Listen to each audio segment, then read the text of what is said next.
The Legacy Files with Grant Cameron. Good morning, good afternoon, good evening, wherever you are in the world. My name is Grant Cameron, and I'm joined today by Desta Barnabe, my co-author and my assistant. I live on one side of the country. She lives on the other side of the country, but we put a lot of books out. We used to sort of have big discussions about what was going on. I think we're sort of on the same page now.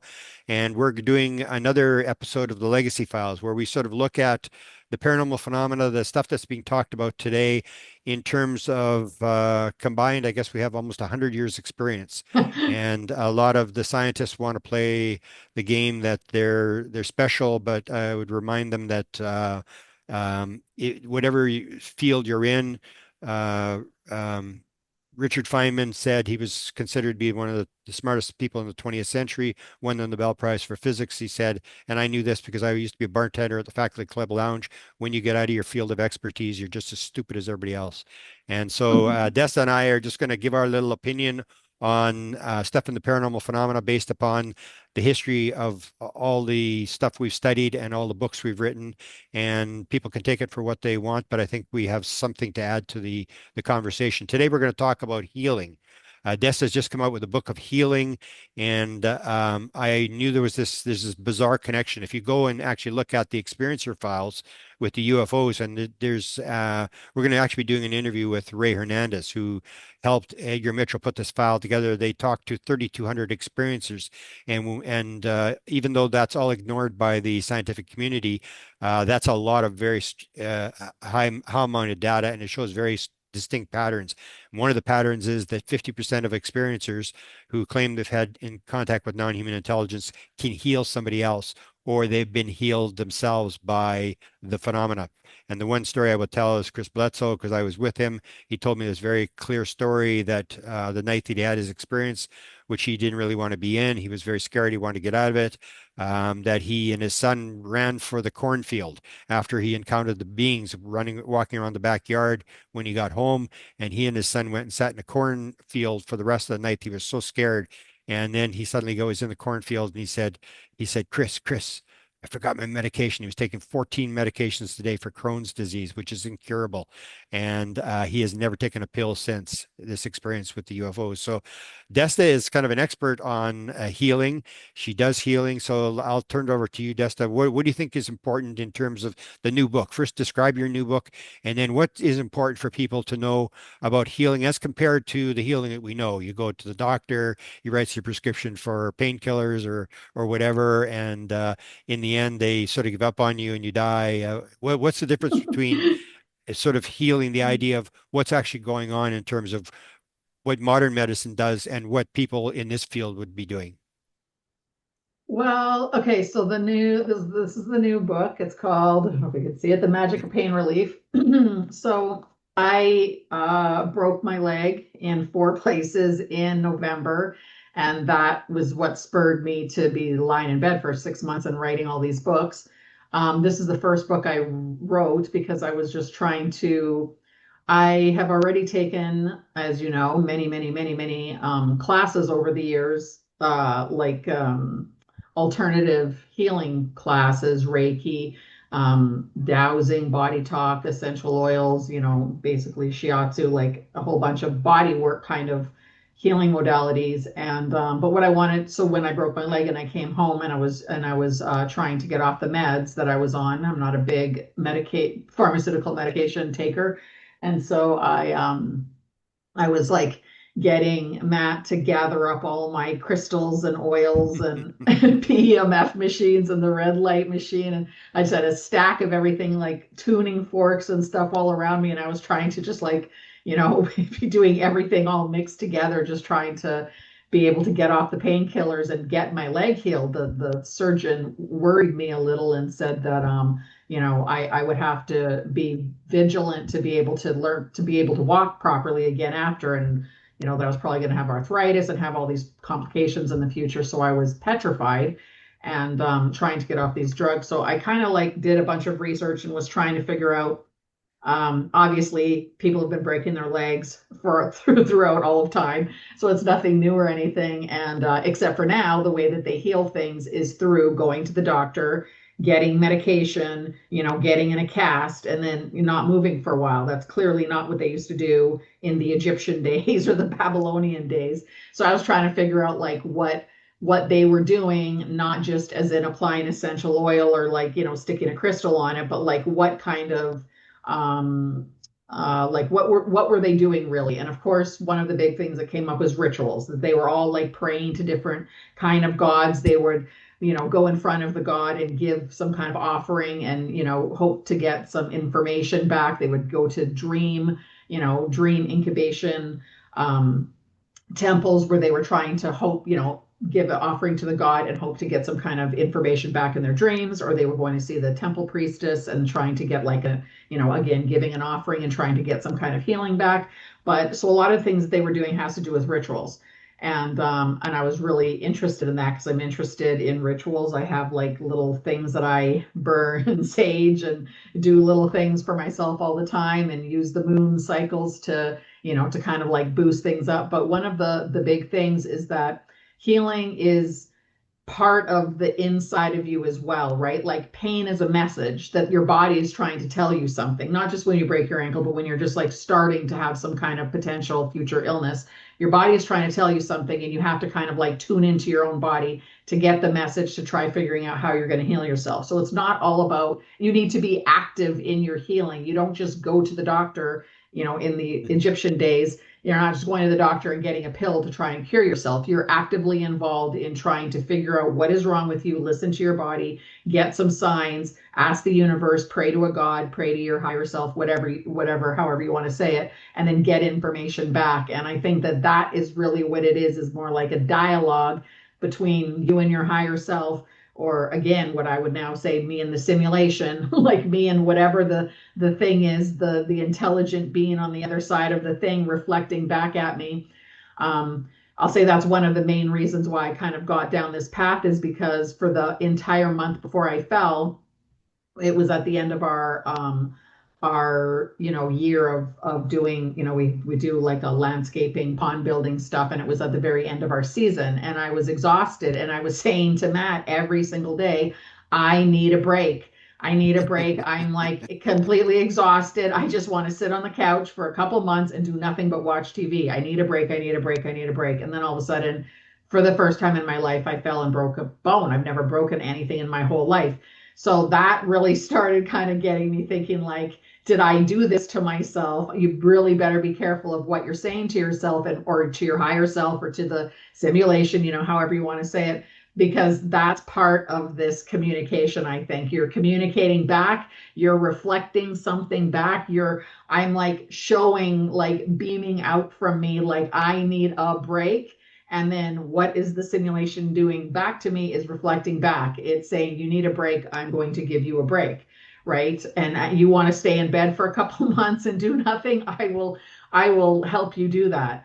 And so that's the thing that really started also spurring this idea that it is a reflective universe. The whatever is happening out there, whether it's a simulation or holographic or whatever it is a reflection of what you deeply on the inside of you, your vibration, and even if you're not saying it on the outside, or even if you say totally different things on the outside, what your experience is literally what is going on inside you. So I was screaming that I needed a break, and I certainly got the break. So a lot of the book has to do with that kind of thing, just the energy exchange with you and your higher self or the simulation or whatever, and how to like get into shifting your brain and the pathways, like your neurons in your brain, shifting what you're thinking to be able to be shifting yourself, so you're getting a better reflection back at you than breaking a leg in 4 places and being bedridden for the whole winter.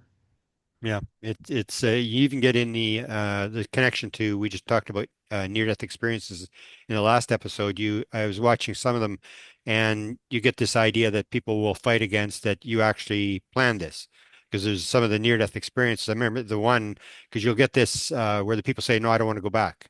I don't even recognize the body. I don't have any association with the body anymore. I don't want to. And then on 2 of the occasions, the spirit guide or whoever was with them said, you have to go back. You volunteered for this. And they said, I did.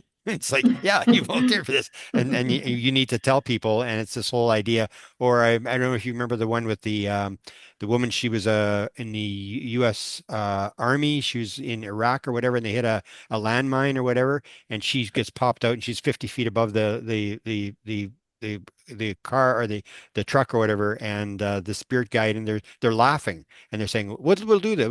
We'll her one eye, we'll do this, and we'll do this, and all this kind of stuff, where they're deciding what kind of injury she'd have when when Oh when they when no. they arrive. So that's the thing, this reflective idea where you manifest everything around you, that you take responsibility for the fact that you may have something to do with this. And if it's a reincarnation world, then it's all experience anyway. It's not you're not going to ask you about how your broken leg or whatever. They're going to ask you how to work out in terms of you learning the ultimate lesson, which is remember who you actually are. You're not the body, you're the higher self that controls this whole thing, and you have a lot of control over what's going on. You're not a victim. Absolutely, the victim is a big thing. I think these days, and I think this is the best part of, or at least for me, thinking in these terms these days, is this is like taking your power back. Like all of this kind of thing is recognizing that you can change how your world is going to be and the experiences you're going to have if you can control what is happening, which is you are not a victim. This is not happening to you. You are in control. You're in charge. So I really do believe that I was the cause of breaking my leg. And I'll just say a quick little story too is, and it's funny because this is one of the main things we probably said it on one of your podcasts before, is when I was reading one of Dolores Cannon's books many years ago. The one that I really remember more than any other one is that this woman, I can't even really remember the whole backstory, but she was just like, why do all these things keep happening to me? And the last thing that happened to her is that she fell down the stairs and broke her leg. And I remember this because I was so shocked that this is maybe how it works, is that when she was being regressed by Dolores, and Dolores was talking to her, her subconscious or whatever at the end of the regression, she says, why did this happen to, Sally or whatever? Why is she, she wants to know why her leg's broken now. She constantly is having all these things happen to her or whatever. Like, what's the meaning behind it? And her, Sally's subconscious actually said, we've been screaming at her that she needs to take care of herself, and she needs to like relax a little bit and stop caring for everyone else and care for herself. So literally we pushed her down the stairs because this is the only way that she could take some time and be like alone with herself and not be running around everywhere else trying to take care of everyone else or whatever. And I was like, that was pretty shocking, I think, when I read it. So I never forgot that story.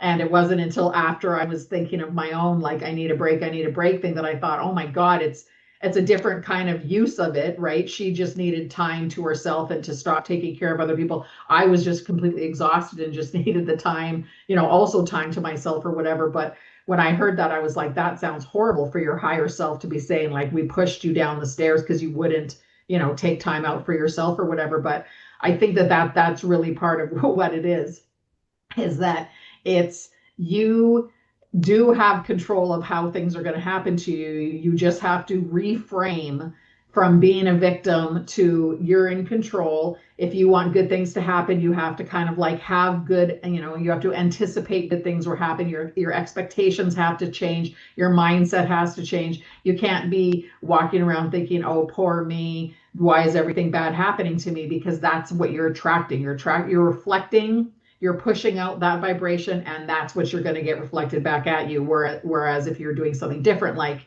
again, Ricardo's groups and everything, like, oh, we want world peace, we want to have contact with these light beings, that's what they're getting back. They're reflecting that vibration out, and that's what they're getting back at them. Excellent. And Bashar, we another example, I think what you're just talking about now, where Bashar says you nothing's going to smile, and you look at the mirror and expect it to smile until you smile. You have to smile first, then you see the reflection in the mirror. And I think you told me before this idea, the concept that is pretty hard for people to figure.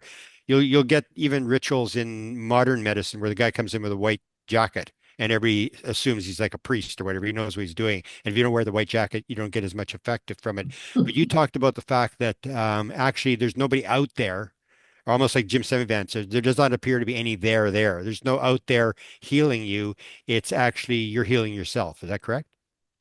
Well, you could very easily look at the placebo effect, for Yeah. that, the nocebo and the placebo effect. So, I mean, every single drug trial that there is, any new pharmaceutical that they're going to be using, they're testing it only against double-blind studies with the placebo. So everything that they're testing against the same guy who's swallowing a sugar pill with, a non-active sugar pill, but it's literally just their thoughts that, oh, I think I did get the good pill, I think I got the good pill, like the real pharmaceutical pill, or I think I'm in the drug trial, I think I got the real thing, and then all of a sudden they're getting healed. Well, they're testing real drugs against people's belief that they're going to be healed. So I mean, that in the first place is completely crazy. And if that's the case, and I said at Paul's conference the other day, there's new drug trials that I just read about for Parkinson's disease. So it's a neurodegenerative disease that you cannot get better for. There's nothing that you can get better for it. So they put these people in a drug trial, and it's for the operation. So they actually have an operation. They cut through their skull. They don't do anything in their brain, but they anesthetize them, do the surgery, stitch them back up, so they still have the scar, and they can't tell if they were the ones that were part of the drug trial or not. And these Parkinson's patients are getting better. How is that possible? It's literally not possible at all for that to be happening. So it's even neurodegenerative disorders, of course, cancer patients, every kind of patients that are getting better because they think they might have been lucky enough to get in the drug trial. Well, why do you have to be, threatened with having some kind of potentially horrible pharmaceutical agent in you that could have tons of crazy side effects when you're literally doing it alone? You're doing it with nothing except for the mind. So it does only take the mind to be able to heal yourself. You just have to believe it. You have to believe it enough that it's just like those people believing they got the real drug and they're going to be cured. That's all it takes for you to be able to be healing yourself. Absolutely. And same with the nocebo effect is you think that you took the real drug and you're going to get these side effects. People start getting side effects and they didn't even take the drug in the first place. So why would they be getting the same side effects that people that did take the drug are getting? Yeah. And then you'll get, I always like to sort of go after the scientists and the materialists, but they'll say, well, it's just placebo. And it's like, well, who the hell is that? It's like the idea of what I described in my lecture was this with Paula was what happens is it's a verb. Everything is alive, everything's conscious, everything's one. And what science does, it turns everything into a noun. It's not conscious, it's not alive, and it's not connected to anything, and it's just random.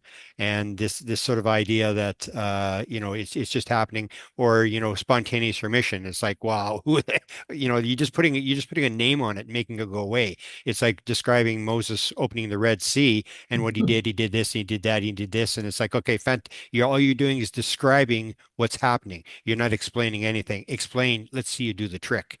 And Mhm. so that's what's happening in our science thing. And it's this attitude that I think that's shifting from all the paranormal phenomena. It's almost like, do you think we're on the verge of a sort of a ripping of the veil where suddenly these ideas are coming through more and more from the paranormal world, the UFO world and stuff? It's almost sort of overwhelming the consciousness of the world, that people are starting to realize this could actually be true. Absolutely. I think more with social media that it's younger people and older people. Like my mom is on TikTok all the time Oh yeah. and, getting, and a lot of older people, but also a lot of younger people. So for people that were always never allowed to tell their UFO experience or their paranormal experience to their family because they were maybe too religious or didn't believe in it, never had anyone to talk to. And now all these people can just go on social media and see like millions of other people having the same experience than them that they had. Then that I think is pushing and driving like the awakening kind of. Everyone is definitely waking up, the veil is thinning, people are getting closer to the truth. And that might be one of the reasons that, how we were just talking in one of the other episodes, how the government feels like they have to be controlling this narrative. Like maybe this is scaring some of them because we're all realizing that we can heal ourselves. The UFOs, we don't need to follow anyone else. We could go out there and have a UFO experience by ourselves. We could be communicating with these things by ourselves. Maybe the control the main people, religion and the government is they're losing their grasp, I think, and they're losing the narrative control over everyone, and everyone's realizing I don't have to be involved in any of these things. I could just go and see all these other people that are having the same experience than me, and that's what I think is waking everyone up, sharing experiences and going, oh my God, I never thought there was that many people that are having the same weird stuff happen to them, and there's an explanation for it. It's not just me. Yeah, we'll close. I just want to make a little closing in terms of um, I've actually just written a letter to Jesse Michaels, and he talked about this former high-level intelligence guy worked in the White House on he said the metal was talking to him. And we can talk about this in another show because I suddenly realized there was somebody else that talked about the same sort of thing. I think you're right, this idea of losing control. I sort of add to it the fact that Jim Semivan said, I don't know if you heard the interview he just did with James Ian Dolly, and he was talking about this 7 hour interview, it's 7 hour briefing that he Mm. got with these high level guys who were in the know, and they scared the living daylights out of him. Of course, he's a CIA guy, so of course he's going to scare him. That's his worldview.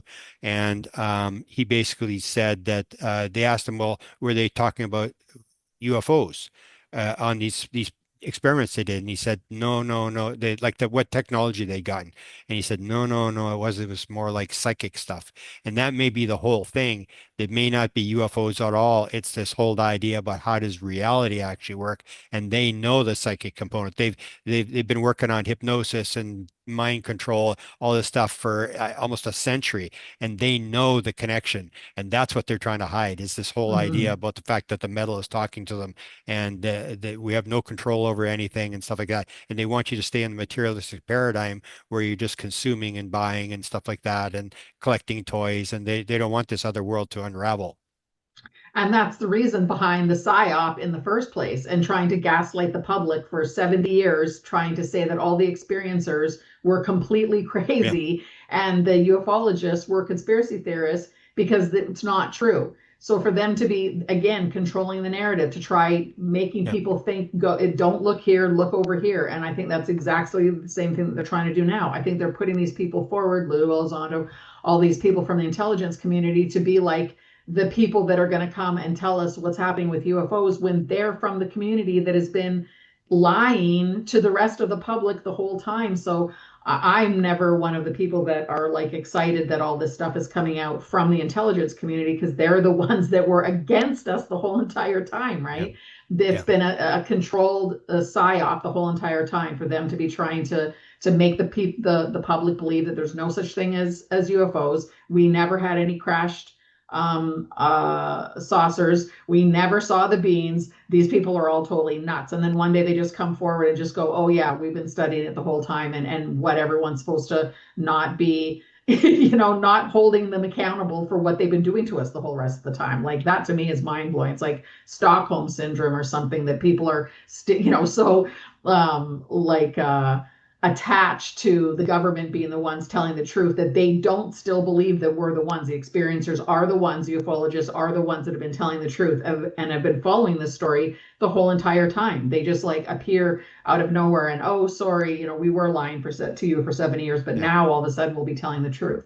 It's And the crazy. experiencers are still the ones that they absolutely refuse to talk to. And Whitley Yeah. Strieber told me that he tried to get an interview with Mellon and Elizondo, and he absolutely would not talk to him. And the Soul Yeah. Conference, they've cut all the consciousness stuff out of there. They may change it now because of this psionic thing, but it was cut out, the woo stuff they call it.